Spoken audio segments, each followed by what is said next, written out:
Hello guys, very good morning to all of you. Welcome to the my channel PRS Educational Trust. Myself आकांक्षा शर्मा और आज से हम pharmaceutics subject है diploma का उसका फर्स्ट चैप्टर शुरू करने जा रहे हैं। अगर आप हमारे चैनल पे नए हैं तो हमारे चैनल को लाइक करें, सब्सक्राइब करें ताकि आपको हम जितने भी चैप्टर्स आगे बनाए फार्मास्यूटिक्स रिलेटेड या फार्मा रिलेटेड हम सारे सब्जेक्ट के चैप्टर आगे बनाएंगे। तो अगर आप उन पर अपडेट्स चाहते हैं तो प्लीज़ मेरे चैनल को सब्सक्राइब करें। Thank you so much. तो अब हम शुरू करते हैं फार्मास्यूटिक्स का चैप्टर 1।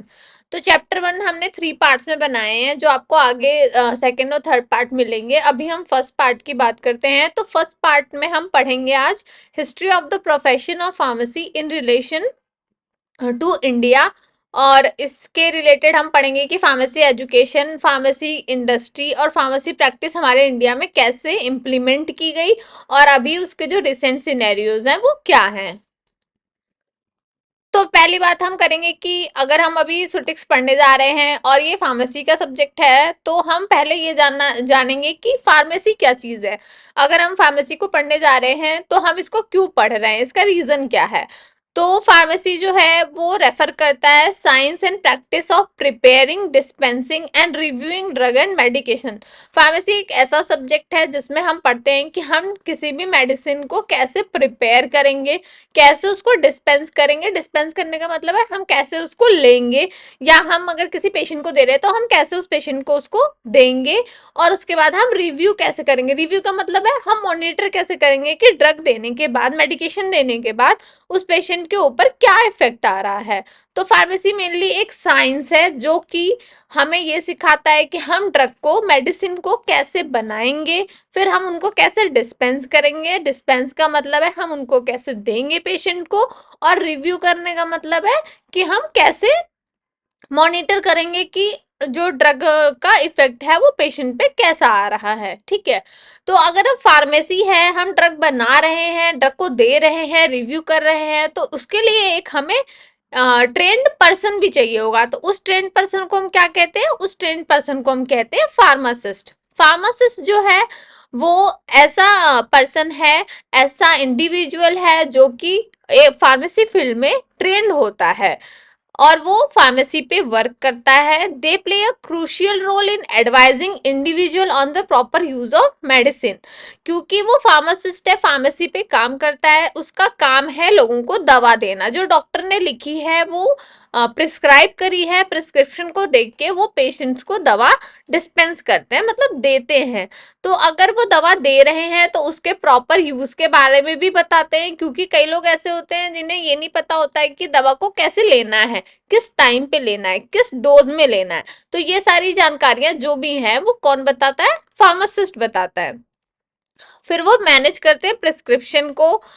प्रिस्क्रिप्शन को मैनेज करने का मतलब होता है कि जितनी भी दवाइयाँ सारे दिन में गई हैं वो उसका एक रिकॉर्ड रखते हैं कि ताकि कई सारे इससे रिपोर्ट्स भी बनाई जाती हैं कि कौन सी दवाई अभी ज़्यादा चल रही है। कि जैसे ठंड के मौसम में ज़्यादातर लोगों को कफ होते हैं, कोल्ड होते हैं, तो प्रिस्क्रिप्शन जो होती है उससे ये पता चलता है कि कितने परसेंटेज लोगों के आ रहे हैं जो कि जिन्हें कफ और कोल्ड है, या ज़्यादातर लोगों को कोई और बीमारियां होती जैसे सांस के जो पेशेंट होते हैं वो ज़्यादा अफेक्टेड होते हैं विंटर्स में।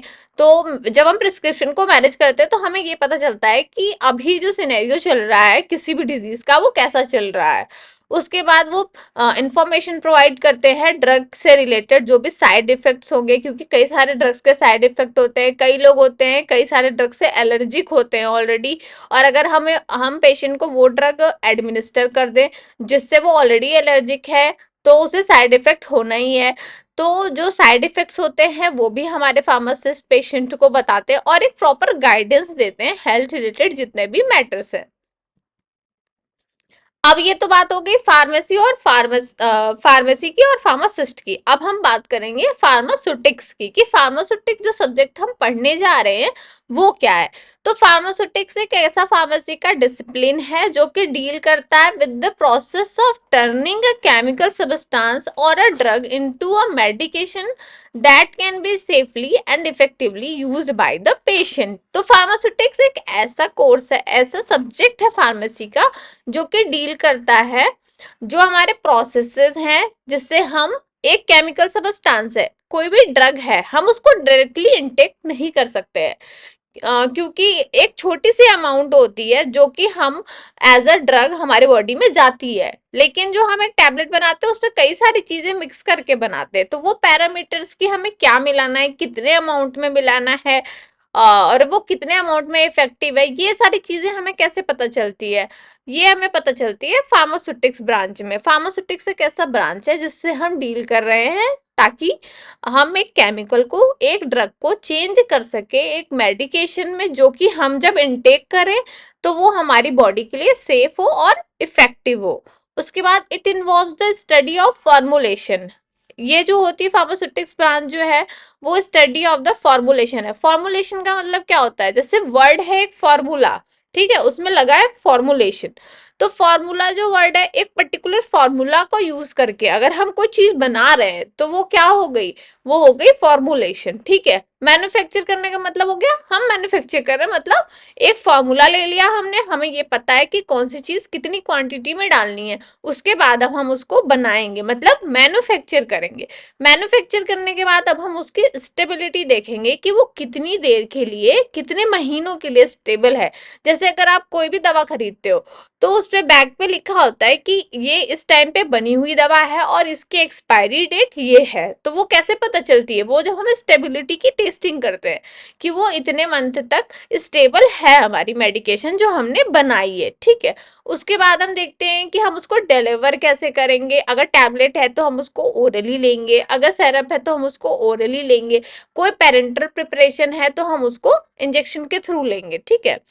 तो ये सारी चीजें जो होती है वो हम फार्मास्यूटिक्स में देखते हैं, ठीक है। फिर pharmaceutics aim to design and develop pharmaceutical doses form. अब हमने सबने देखा है कि डोजेस फॉर्म मिलते हैं, कई सारे डोज के फॉर्म होते हैं, ठीक है। फॉर्मुलेशन जो है एक फॉर्मूला मिलता है हमें और मैन्युफैक्चर करते हैं हम, ठीक है, लेकिन हमें अभी एक चीज और भी डिसाइड करनी है कि हम उसको किस डोजेस फॉर्म में बनाएंगे। फॉर्म का मतलब क्या होता है, किस तरीके से, मतलब किस फॉर्म का बनाएंगे। तो फॉर्म जो होता है, जैसे हम एक टैबलेट ले रहे हैं, ठीक है, सॉलिड डोजेस फॉर्म हो गया, सॉलिड है, वो सॉलिड है मतलब हार्ड है, तो वो क्या हो गया, सॉलिड डोजेस फॉर्म हो गया। कैप्सूल हमारे दो होते हैं, अगर कभी आपने देखा होगा तो एक होता है हमारा सॉफ्ट कैप्सूल जिसमें एक ही कंपार्टमेंट होता है, और एक होता है हमारा जो हार्ड कैप्सूल होते हैं, हार्ड जिलेटिन कैप्सूल होते हैं जिसको हम ब्रेक कर सकते हैं। जैसे सभी लोग जनरली बी कैप्सूल्स खाते हैं, तो वो कैसे होते हैं, वो उनको हम इजिली टू पार्ट्स में ब्रेक कर सकते हैं, ठीक है। तो अभी हमने ये कैसे डिसाइड किया कि हमें टैबलेट बनाना है कि कैप्सूल बनाना है, ये ड्रग की स्टेबिलिटी के ऊपर डिपेंड करता है कि वो ज्यादा स्टेबल किस फॉर्म में है। कई सारे ड्रग होते हैं जो वाटर फॉर्म में ज्यादा स्टेबल होते हैं, कई सारे होते हैं जो हार्ड फॉर्म में स्टेबल होते हैं, उसी के ऊपर डिपेंड करता है कि हमारे डोजेस फॉर्म हम कौन सा लेंगे, ठीक है। तो अभी हमने ये बना लिया, जैसे फिर क्रीम भी है, इंजेक्शन है, तो हम ये कई सारे डोजेस फॉर्म है जो कि हम बनाते हैं और उसको पेशेंट के लिए हम देते हैं, ठीक है। डोजेस फॉर्म जो होता है वो इंश्योर करता है proper administration, absorption and therapeutic effect of drug with in the body. Pharmaceutical doses form जो है उसी के ऊपर हमारा पूरा जो होता है, जब हम दवा को दे रहे हैं तो जो एब्जॉर्प्शन है और जो थेरापेटिक इफेक्ट आता है वो पूरा डोजेस फॉर्म के ऊपर ही डिपेंड करता है। क्योंकि अगर हम टैबलेट ले रहे हैं वो स्टमक में जा रही है, वो घुलेगी, घुलने के बाद उसका इफेक्ट आएगा, वो टाइम ले रहा है। लेकिन आप सबने सुना होगा अगर हमें कोई दर्द है या पेन है या हमें इंस्टेंट रिलीफ चाहिए, तुरंत में किसी चीज से रिलीफ चाहिए, तो हम क्या लेते हैं, इंजेक्शन लेते हैं। इंजेक्शन क्यों लेते हैं, क्योंकि वो डायरेक्टली हम ब्लड में ही डाल रहे हैं, ठीक है। तो जो भी हमारा डोजेस फॉर्म है उसी के ऊपर हमारा जो एब्जॉर्प्शन है और थेरेपेटिक इफेक्ट है वो डिपेंड करता है। और हम एडमिनिस्ट्रेशन कैसे डिसाइड करते हैं, अब टैबलेट है तो हम उसको घोल के तो नहीं दे सकते, इंजेक्शन बना के तो नहीं देंगे हम, ठीक है। तो जिस हिसाब का हमारा डोजेस फॉर्म है उस पे ही हमारा जो एडमिनिस्ट्रेशन है कि हम उसको एडमिनिस्टर कैसे करेंगे, हम उसको बॉडी में कैसे देंगे, वो हमारे जो डोजेस फॉर्म है उसी पे डिपेंड करता है। अब हम बात करेंगे कि हमारी जो हिस्ट्री है फार्मेसी की इंडिया में, वो कैसी रही है। तो पहला है अर्ली बिगिनिंग्स, मतलब जब शुरुआती के दौर में ये कैसा था। तो पहली बात हम करेंगे कि हमारा एंशियंट इंडिया था, मतलब जो हमारा पुराना जमाना हम कह सकते हैं, ठीक है। तो एंशियंट इंडिया में क्या था, सभी को पता है कि पहले जमाने में लोग क्या यूज करते थे। लोगों को ज्यादा जानकारी किस चीज की थी, प्लांट और हर्ब्स की। The use of medicinal plant and herb in India dates back to ancient time. तो लोगों को ज्यादातर जानकारी जो थी, जो पहले मेडिकेशन यूज होते थे, आज के जमाने में आ गई है टैबलेट और कैप्सूल और जो भी हमारे इंजेक्शन है। अभी हम दुनिया भर के डोजेस फॉर्म यूज करें, नैनो पार्टिकल, माइक्रो पार्टिकल, पहले ये चीजें नहीं हुआ करती थी। पहले हमारे पास सिर्फ एक ही इसका जो स्रोत था वो था प्लांट, जो हमारे मेडिसिनल प्लांट या हर्ब्स हैं। तो ये जो होता है, ये जो चीजें हैं वो हमारी एंशियंट टाइम से शुरू हुई हैं, जो हम मेडिसिनल प्लांट्स को हम यूज कर रहे हैं। इसके जो एविडेंस है वो हमारे वेदास और एंशियंट जो टेक्स्ट हैं उनमें भी पाए गए हैं। कई सारे वेद जो होते हैं, वेद हैं, वो हमारे ये बताते हैं कि मेडिसिनल प्लांट्स जो हैं वो मतलब किस बीमारी में यूज हो रहे हैं, वो कैसे यूज किए जा रहे हैं। ये सारी जितने भी चीजें, इनका एविडेंस हमारे कहाँ पाए जाते हैं, वेदास और एंशियंट टेक्स्ट में पाए जाते हैं, ठीक है। फिर आयुर्वेदिक मेडिसिन आई, उसके बाद जो है आयुर्वेदिक मेडिसिन का जो है वो यूज हम आज भी कर रहे हैं। कई लोग ऐसे हैं जो हमारी जो कहते हैं एलोपैथी को, वो बिलीव नहीं करते हैं या उन्हें एलोपैथी पसंद नहीं है। ज्यादातर लोगों को आयुर्वेदिक पसंद आता है, वो चाहते हैं कि उनको नेचुरल चीजें, लोग आजकल नेचुरल पे ज्यादा रिलाई करते हैं। लोगों को नेचुरल चीजें ज्यादा सही लगती हैं उनके हेल्थ के लिए, रादर देन कि वो एलोपैथी पे जाएं। तो आयुर्वेदिक जो मेडिसिन है वो हमारी ट्रेडिशनल सिस्टम का ही एक पार्ट है, लेकिन अभी भी हम उसको फॉलो करते हैं।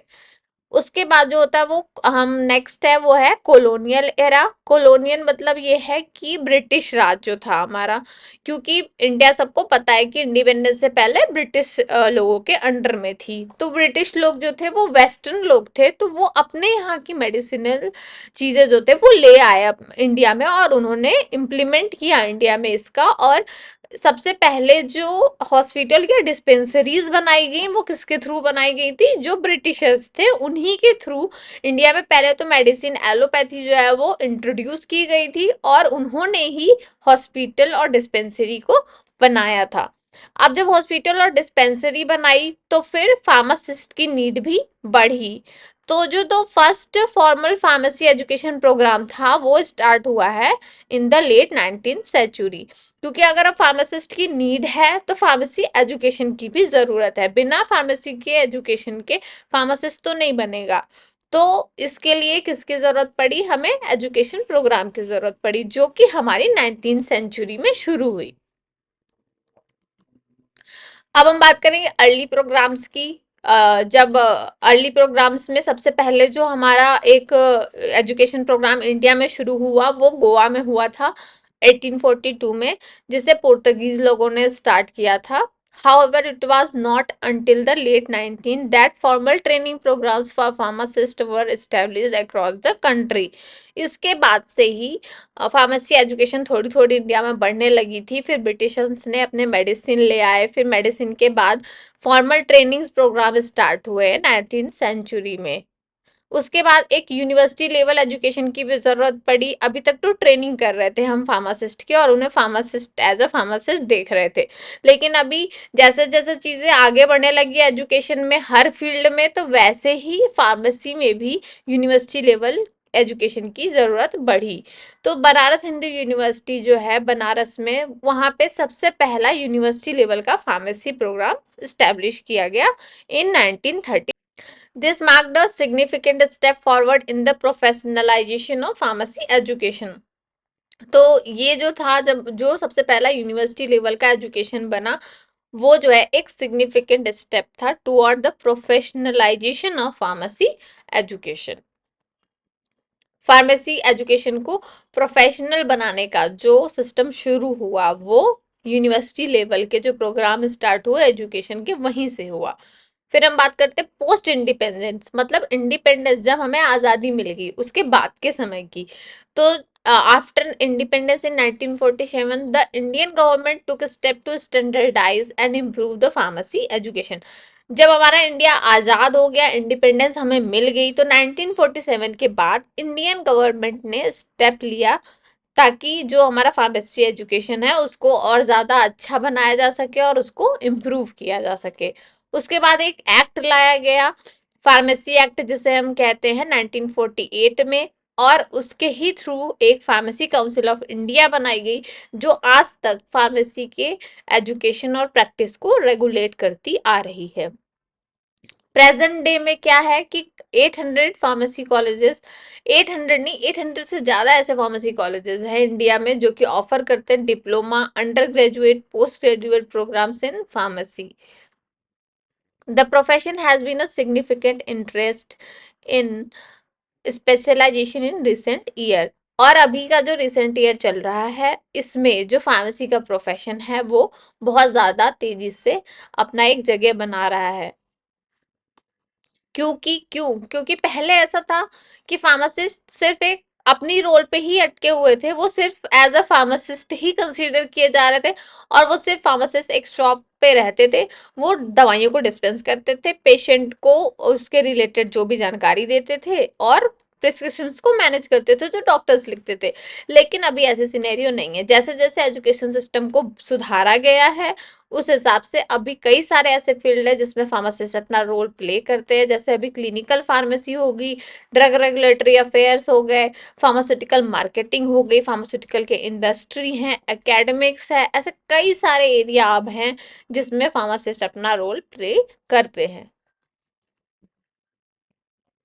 अब हम बात करेंगे, ये बात होगी हमारी एजुकेशन की। अब हम बात करेंगे कि हमारा फार्मास्यूटिकल इंडस्ट्री कैसा है।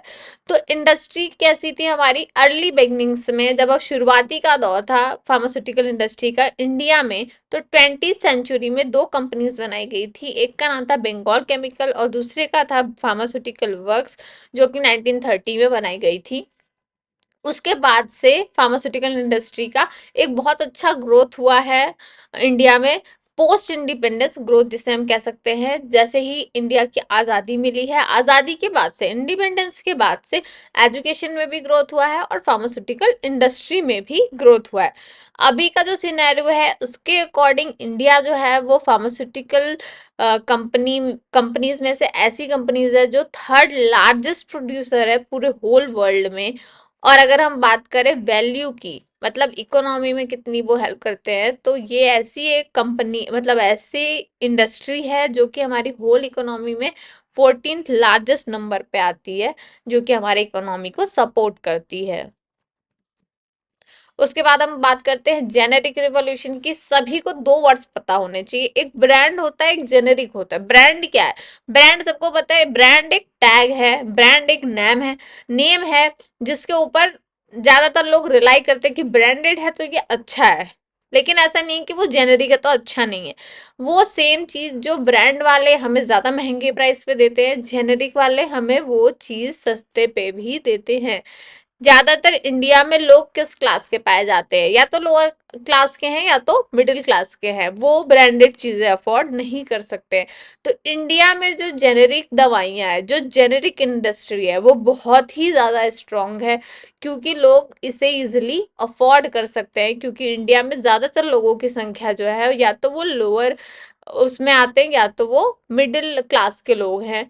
तो वो ज़्यादा महंगी चीज़ें अफोर्ड नहीं कर सकते हैं, जैसे फॉरेन कंट्रीज में लोग इजीली ब्रांडेड चीज़ों को अफोर्ड कर सकते हैं।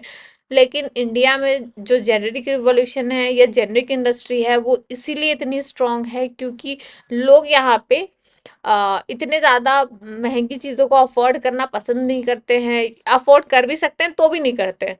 तो जनरली जेनेरिक चीज़ें ही ज़्यादा लेते हैं लोग, दवाइयों के मामले में खास करके।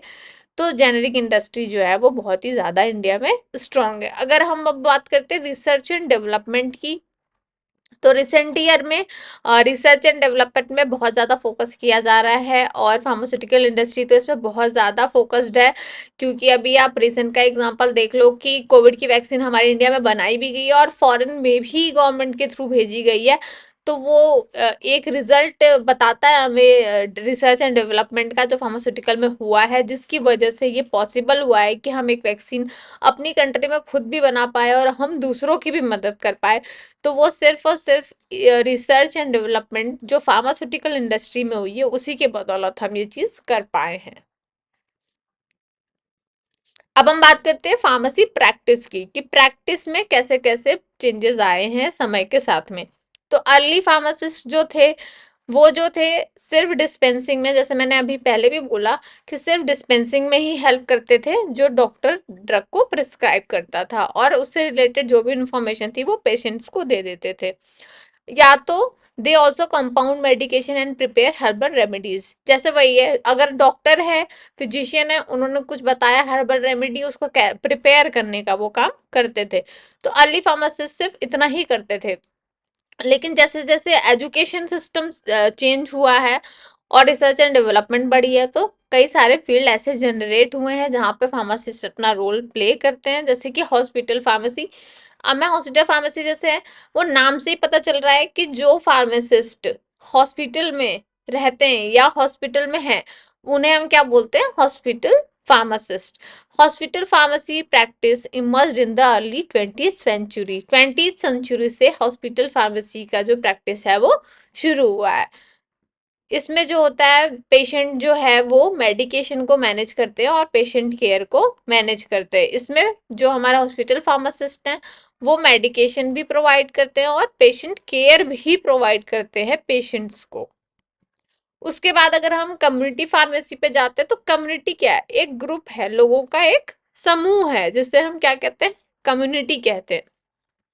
तो कम्युनिटी फार्मेसीज जो हैं, वो जो है वो दिन पर दिन बढ़ती जा रही हैं रिसेंट ईयर्स में। और इनका काम क्या है, ये कई सारे wide range of services provide करते हैं पेशेंट को, जैसे कि मेडिकेशन के लिए काउंसलिंग देते हैं, इम्यूनाइजेशन अगर कोई हुई है, जैसे हम किसी भी बीमारी से बचने की कोई इम्यूनिटी की वैक्सीन आई है, जैसे कोविड की ही वैक्सीन आई है, तो ये किसका काम है, ये कम्युनिटी फार्मेसी का काम है। वो लोगों को जाके इसके बारे में बताएं, इसके एडवांटेजेस बताएं, इसके कुछ साइड इफेक्ट है तो बताएं, और वो कम्युनिटी को पूरी जागरूक करें इसके रिलेटेड। तो ये काम कौन करेगा, कम्युनिटी फार्मेसी के लोग करेंगे। अगर कोई क्रोनिक डिजीज आई हुई है, जैसे कोविड ही थी, वो क्रोनिक थी, कई लोग इसमें डेथ हुए, कई लोगों की जान गई, तो कई लोग लंबे समय तक इससे पीड़ित रहे, बीमार रहे हैं। तो अगर इसमें कोई हेल्प कर सकता है हमारी, तो वो कम्युनिटी फार्मेसी करते हैं, ताकि हम इन रोगों से बच सके। इनसे हम प्रिवेंशन कैसे करें, हम ये एक पूरी कम्युनिटी को रिप्रेजेंट करेंगे ये, और ये पूरी कम्युनिटी को इसके बारे में, कोई भी डिजीज आई है तो उसके बारे में बताएंगे, हम उससे कैसे बचे इसके बारे में बताएंगे, हम कौन सी मेडिकेशन ले इसके बारे में बताएंगे, उस मेडिकेशन के साइड इफेक्ट्स बताएंगे, हम अपनी खुद की केयर कैसे करें इसके बारे में बताएंगे। तो ये रोल हो गया हमारे कम्युनिटी फार्मेसी का। फिर जो होता है क्लिनिकल फार्मेसी की, अगर हम बात करें, तो क्लिनिकल फार्मेसी वाले डायरेक्ट पेशेंट केयर से रिलेटेड होते हैं। Clinical pharmacist work in collaboration with doctor and other health care professionals to optimise medication therapy and improve patient outcome. Clinical pharmacy वाले जो होते हैं, वो डायरेक्टली जो होते हैं वो पेशेंट केयर में मदद करते हैं डॉक्टर्स के साथ मिलके, और वो ड्रग को, मेडिकेशन को ऑप्टिमाइज करने का मतलब क्या है, जैसे हम पेशेंट के अकॉर्डिंग अपनी ड्रग की जो अमाउंट है, या जो भी हमारा क्या कह सकते हैं, जो हम ड्रग दे रहे हैं पेशेंट को, अगर कोई पेशेंट है वो टैबलेट खाने में एबल नहीं है और डॉक्टर ने उसको टैबलेट ही लिख दिया है, तो हम टैबलेट ना करा के वहां पे हम उसको सैरप भी प्रोवाइड करा रहे हैं, तो हम उसको अमाउंट भी बता सकते हैं कि हाँ आप इतने अमाउंट में लीजिएगा सैरप का, क्योंकि अलग अमाउंट होता है रेदर देन टैबलेट। तो हम उसको अमाउंट बताएंगे, उसको लेना कैसे है ये बताएंगे, फिर उसके बाद उसको क्या क्या प्रिवेंशन लेनी है, क्या क्या कॉशन लेना है, ये सारी जितनी भी डायरेक्ट केयर पेशेंट से रिलेटेड है वो हमारे क्लिनिकल फार्मेसी वाले करते हैं। अब हम बात करेंगे कि प्रोफेशनल एसोसिएशंस कौन कौन से हैं फार्मेसी के। तो फार्मेसी काउंसिल ऑफ इंडिया, पहले भी मैंने बताया, एक एक्ट आया था फार्मेसी एक्ट, जिसके थ्रू एक पीसीआई को इस्टेब्लिश किया गया, जो कि हमारे जितने भी फार्मेसी प्रैक्टिस है या एजुकेशन है उसको वो गवर्न करते हैं, रेगुलेट करते हैं। इंडिया में। फिर हमारा एक आईपीए है जिसे हम बनाया गया था 1941 में। ये फार्मासिस्ट ऑल ओवर इंडिया में जितने भी फार्मासिस्ट हैं उनको रिप्रेजेंट करता है। फिर अदर एसोसिएशंस भी हैं हमारे फार्मेसी प्रोफेशनल के, जैसे कि association of hospital pharmacist of India, जो कि हॉस्पिटल फार्मेसी वाले हैं उनके लिए ये एसोसिएशन है। और Indian society of clinical pharmacy, जो भी क्लिनिकल फार्मासिस्ट हैं उनके लिए ये बनाई हुई एसोसिएशन है, तो ये इनको गवर्न करते हैं। तो ये डिफरेंट डिफरेंट एसोसिएशंस हैं जो कि हमारी पूरी होल फार्मेसी को रिप्रेजेंट करते हैं, होल फार्मेसी को गवर्न और रेगुलेट करते हैं। अब मैं अपनी पूरी जो प्रेजेंटेशन है मेरी, पार्ट वन हमारा जो है यूनिट वन का, चैप्टर वन का, फार्मास्यूटिक्स के history of pharmacy in India, उसको मैं कंक्लूड करती हूँ। तो सबसे पहले यही है कि जो हमारा फार्मेसी है इंडिया में वो बहुत ही पुराने समय से चला आ रहा है, और बहुत सारे चेंजेस करते करते रिसेंट में इसका बहुत ही ज़्यादा स्कोप बढ़ गया है हमारे इंडिया में। Today pharmacist play a vital role in health care system. पहले फार्मासिस्ट सिर्फ दवाइयाँ डिस्पेंस करते थे, अभी जो हमारे फार्मासिस्ट हैं वो वाइटल रोल प्ले करते हैं हेल्थ केयर सिस्टम में। पेशेंट्स को हेल्थ केयर भी प्रोवाइड करते हैं, डायरेक्ट केयर, जैसे क्लिनिकल फार्मेसी अभी मैंने बताया था। और फ्यूचर जो है हमारे प्रोफेशन का, फार्मेसी प्रोफेशन का, वो बहुत ही अच्छा है। तो थैंक यू सो मच। अगर आपको मेरी ये वीडियो अच्छी लगी हो, आपको फ्रूटफुल लगी हो, नॉलेजेबल लगी हो, आपको मेरी बातें समझ में आई हो, तो please like subscribe my channel PRS educational trust. और हम मिलेंगे यूनिट वन के सेकंड पार्ट में। Thank you so much.